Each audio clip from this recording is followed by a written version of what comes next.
ही होने होते हैं। इलेक्शंस 90 दिन से आगे नहीं हो सकते। सुप्रीम कोर्ट ने कहा है आइन में चूंकि लिखा है वाज़े तौर पे कि आपने इलेक्शन 90 दिन में ही कराने हैं, इसलिए इलेक्शन कमीशन ऑफ पाकिस्तान के पास भी कोई इख्तियार नहीं है कि वो इलेक्शंस को 90 दिन से आगे डिले करे। इलेक्शन कमीशन ऑफ पाकिस्तान ने जितने इंतजामात करने हैं, जो कुछ कर रहा है अच्छे इलेक्शंस के लिए, फ्री एंड फेयर इलेक्शंस के लिए, वो 90 दिन के अंदर अंदर ही उन्होंने इक़दामात करने हैं और इलेक्शंस 90 दिन से एक दिन भी आगे नहीं हो सकते। उसको इस्तेमाल किया है अदालत ने लफ्ज़ कि ये एक कॉन्स्टिट्यूशनल इम्पेरेटिव है, ये एक मैंडेटरी प्रोविज़न है, यानी कि ये कंपल्सरी है, इसकी पाबंदी हर इदारे पे ये पाबंदी है कि वो इस आइन की जो 90 दिन का रिस्ट्रिक्शन है उस पर अमल करे। जजमेंट इसलिए देनी पड़ी अदालत को दोबारा क्योंकि इलेक्शन कमीशन ऑफ पाकिस्तान ने एक रिव्यू दायर किया था और पंजाब असेंबली और केपीके असेंबली के जो इलेक्शंस थे उसको जब सुप्रीम कोर्ट ने कहा कि आपने 90 दिन में करने हैं, तो इलेक्शन कमीशन ऑफ पाकिस्तान ने एक एग्जीक्यूटिव ऑर्डर के तहत उसको डिले कर दिया था अक्टूबर तक।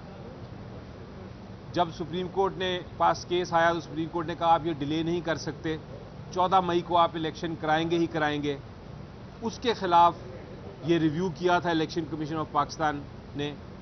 और आज जो वकील साहब बहस कर रहे थे इलेक्शन कमीशन ऑफ पाकिस्तान की तरफ से, सुप्रीम कोर्ट उनसे बार बार पूछ रहा था कि हमने अपना जो जजमेंट दे दी है, हमने आइन की तशरीह कर दी है, आइन में लिखा है 90 दिन में इलेक्शन कराने हैं, आइन में लिखा है कि इलेक्शन कमीशन ऑफ पाकिस्तान के पास कोई इख्तियार नहीं कि 90 डेज डिले करे, 90 दिन से आगे इलेक्शन को लेके जाए।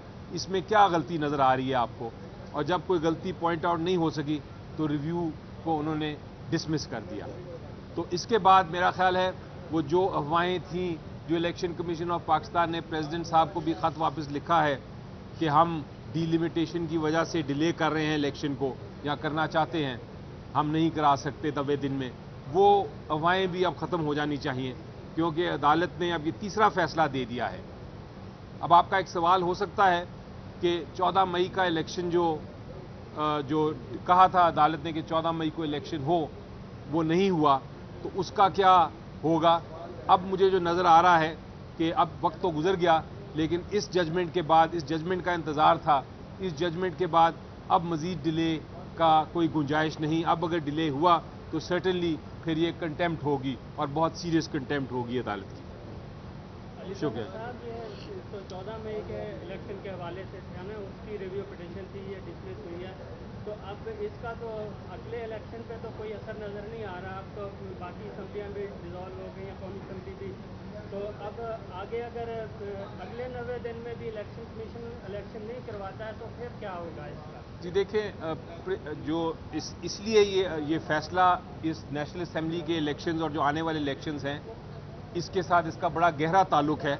उसकी वजह यह है कि एक प्रिंसिपल आइन की तशरीह करने के बाद एक प्रिंसिपल फैसला हो गया है और इन प्रिंसिपल फैसला ये है कि आइन में 90 दिन में इलेक्शन कराने ही कराने हैं, चाहे वो नेशनल असम्बली के हों चाहे वो प्रोविंशियल असम्बली के हों।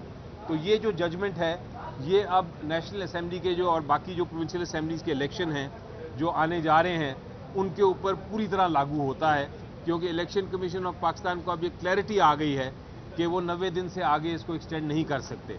मुझे अब उम्मीद है कि इस जजमेंट के बाद immediately election commission of Pakistan जो कि मुशावरत कर रहा है मुख्तलिफ पार्टी से इलेक्शंस के बारे में, अब वो इलेक्शन की डेट प्रेसिडेंट साहब के साथ मिलकर अनाउंस कर देगा।